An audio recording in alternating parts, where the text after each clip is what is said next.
audiovisual lo ocupa todo. Sí, lo ocupa todo en el sentido, desde el punto de vista creativo, desde el punto de vista de fomento de la lectura.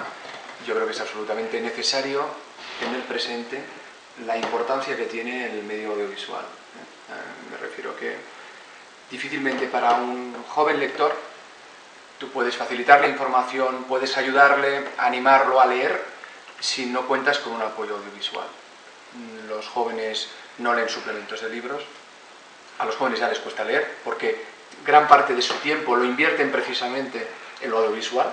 Si además tú quieres y pretendes que lean libros, que les cuenten historias, tú tienes que llegar a ellos, yo creo que en muy buena medida por la vía audiovisual. Y en ese sentido yo creo que los programas de televisión son fundamentales y desde luego las redes sociales, internet también, ¿no? Quiero que quien no se dé cuenta de que ya no el futuro sino el presente pasa por ahí, está cometiendo un error. Es decir, las instituciones a nivel de campañas de promoción de la lectura tienen que cambiar el chip también. Esas promociones de anuncios en prensa, en revistas literarias, eso no sirve absolutamente para nada. Eso sirve porque el señor que compra una revista literaria o que lee un suplemento literario ya lee, no necesita que le animes a fomentar la lectura. Estamos hablando de jóvenes, hablamos de chicos que están en los colegios, que ocupan buena parte de su tiempo con la PlayStation, con el móvil, con el iPod, que entran en las redes sin ningún tipo de problema, que ya ven, están aprendiendo a ver televisión a la carta, que ya ni tan siquiera están con sus padres delante del televisor, sino que están en su ordenador, en su habitación y escogen qué tipo de programa quieren ver. Bueno, pues si no entendemos que todo eso es la realidad y que todo el fomento de la lectura y de la cultura en general pasa por ahí, nos estaremos equivocando. Lo que es puramente creatividad, eso yo creo que solo se da en autores muy jóvenes. Autores jóvenes que sí que es verdad que están publicando sus textos en la red, en internet, que comparten esas creaciones mediante las redes sociales con otros jóvenes autores, pero yo creo que de momento son pocos aquellos a los que esa obra que han publicado o que tienen en internet acaba luego en formato de papel o dentro de lo que sería la red comercial habitual. Se dan algunos casos. Yo recuerdo ahora una editora de Espasa que publicó El bolígrafo de Gel Verde. Fue una novela de un joven autor que se publicó hace un par de años. En internet funcionó como un tiro. Y fue a partir de ahí que la editora de Espasa, buceando por la red, encontró esta novela, vio que estaba funcionando muy bien y se animó a publicarla en papel. Y de esa novela se vendieron varias ediciones. Hombre, de momento es un caso bastante excepcional, ¿no?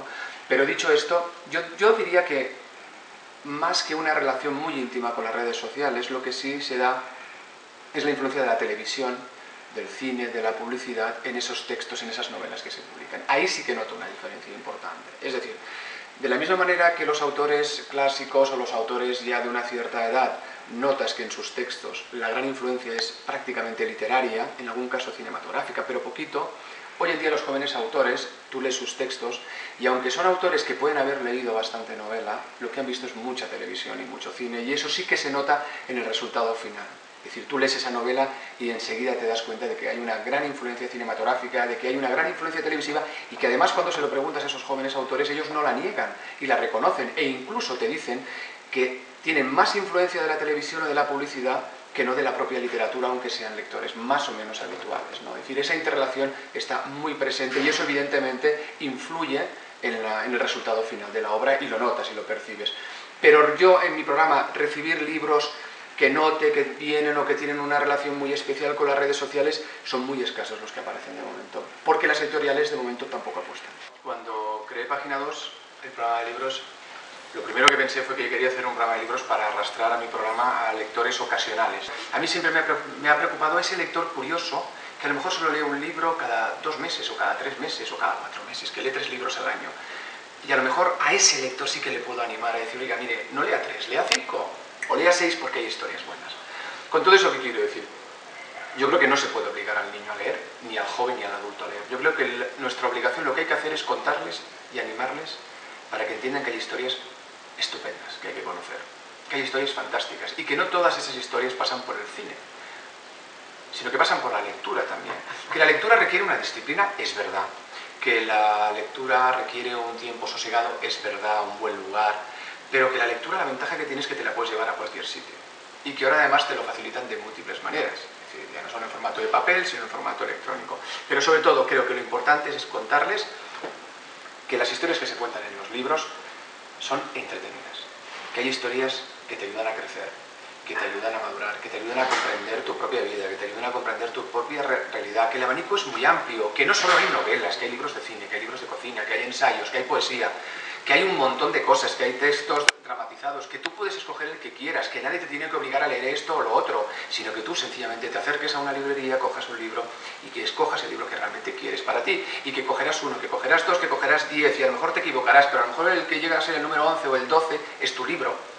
Y ese libro que es el tuyo y que formará ya parte de tu vida, te animará a conseguir el número 15, el 20, el 30, el 40. Ahí yo creo que juega un papel fundamental los colegios y fundamental los medios de comunicación. Yo creo que si no entendemos, bueno, y desde luego las instituciones, pero yo no creo en las campañas de promoción de las instituciones, y lo digo así de claramente, porque las que he visto hasta ahora me han parecido absolutamente anacrónicas, aburridas y desfasadas. Yo creo que no se dan cuenta de que al niño tú no le puedes obligar a leer con ciertas campañas de promoción. Al niño tienes que llegarle de otra manera, y al joven me refiero en particular, y ahí yo sí que reivindico un poco el papel de los medios de comunicación y sobre todo de la televisión. La televisión juega un papel fundamental en promoción. Y yo creo que sí que las instituciones deberían jugar un papel en promocionar. ¿Pero cómo? Pues a lo mejor hablando con las televisiones públicas, que son las únicas a las que se les puede decir algo, porque a las privadas no les interesa la cultura en general, ya no digo los libros, sino la cultura en general, y pedirles, oiga, mire, usted que es una televisión pública y que usted produce series de televisión, haga que los guiones que les entregan y que ustedes aprueban, los actores protagonistas tengan un libro. Que no es una cosa extraña que da miedo y que dice, uy, un libro, eso es aburrido, sino que forma parte de nuestra vida cotidiana, como lo son otros objetos. Cuando vemos a los futbolistas que salen de los autocares, que van hacia el campo, todos van con sus auriculares, ya entendemos que están escuchando música, o los ves en el avión y están jugando, pero, caray, hay alguno que lee también. Ahí el periodista también tiene que saber enfocar y poner su cámara y ver que hay futbolistas que leen, que hay políticos que leen, que hay actores que leen. Hay muchísima gente. Yo a toda esa gente intento también acercarla a mi programa, para que pueda hablar del placer que ha sentido leyendo un libro. Pero luego hay una cosa también que es muy importante, y esto es relacionado con los medios de comunicación, la manera como nosotros mostramos los libros al mundo. Esto ya lo relaciono con lo que yo comentaba antes. Si tú haces televisión, haces televisión. Y la televisión tiene unos códigos. Y la televisión tiene un componente de espectáculo. Si no entendemos que eso es así, no haremos televisión. Estamos haciendo otra cosa.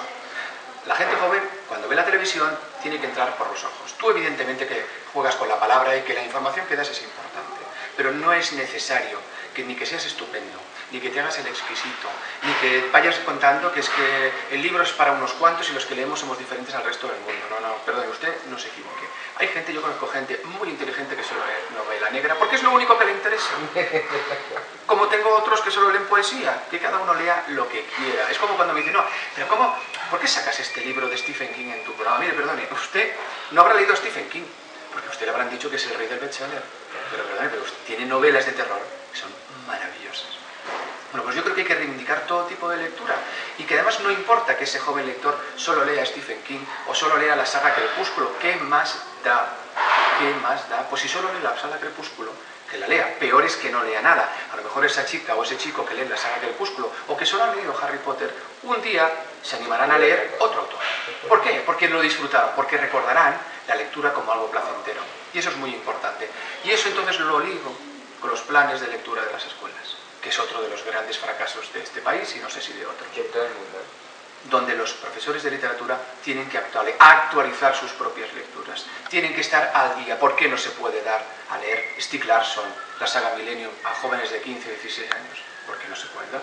A ver, ya sabemos que Conan Doyle está muy bien, pero si ahora todo el mundo habla de Stieg Larsson y ahora se va a estrenar una película, ese joven que a lo mejor no lee mucho, pero que va a ver la película de Daniel Craig, dirá, hombre, pues si la película me ha gustado, a mí me han dicho que la serie también está muy bien, esa trilogía, a lo mejor se anima y se la lee y se va a zampar 1800 páginas de lectura, como pasó con muchos niños con Harry Potter.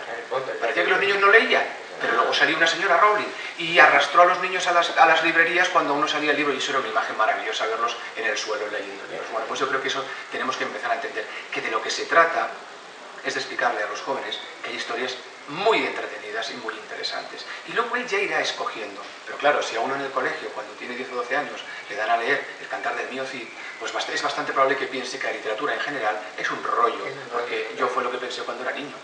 Lo que pasa es que yo tuve la suerte de tener un profesor de literatura a los 12 que supo decirme, no, olvídate de esto, y tú en tu casa lo que tienes que leer es todo esto. Y yo encontré ahí mis libros. yo leo aquello de lo que tengo que hablar en mi programa de televisión o en mis colaboraciones de radio, y entonces nunca tengo tiempo de leer algún libro incluso que me han recomendado amigos, ¿no? Entonces yo en estos momentos estoy leyendo libros que se van a publicar ahora, pues por ejemplo estoy leyendo Trilogía de la Ocupación de Patrick Modiano, son las 3 primeras novelas que publicó este autor francés, es un libro maravilloso donde habla de ese París de la Segunda Guerra Mundial, muy gris, pero que a la vez vivía en una permanente contradicción porque había gente que estaba de fiesta. Entonces, es decir, son 3 novelas cortas de Patrick Modiano, que es uno de mis escritores favoritos. Estoy leyendo también pues la última novela de Asa Larsson, que publicará en marzo, o sea, pero que todavía no, porque voy a ir a entrevistarla. Acabo de leer a Petros Markaris, también un autor al que acabamos de entrevistar en nuestro programa, Con el agua al cuello, es una nueva entrega de su famoso personaje Costas Jaritos. Y en este caso, como no podía ser de otra manera, Markaris habla de la crisis económica griega. Francamente, una novela muy entretenida. He leído Crímenes de un abogado alemán que se llama Ferdinand von Schirou. Es un abogado penalista muy prestigioso alemán que ha cogido varios de sus casos. Un poco lo que hace Oliver Sacks con los casos de su consulta psiquiátrica. Sí. Bueno, pues él ha cogido casos de personas que defendió y lo que pretende es demostrarnos cómo un ser humano normal, como cualquiera de nosotros, en un momento dado, por algo que ha ocurrido, se puede convertir en un ser absolutamente brutal. Es una disección maravillosa sobre la condición humana que también es muy, muy recomendable. Y en fin, y algunas cosas más que estoy por ahí leyendo ahora en estos momentos. Pero bueno, son muchos libros.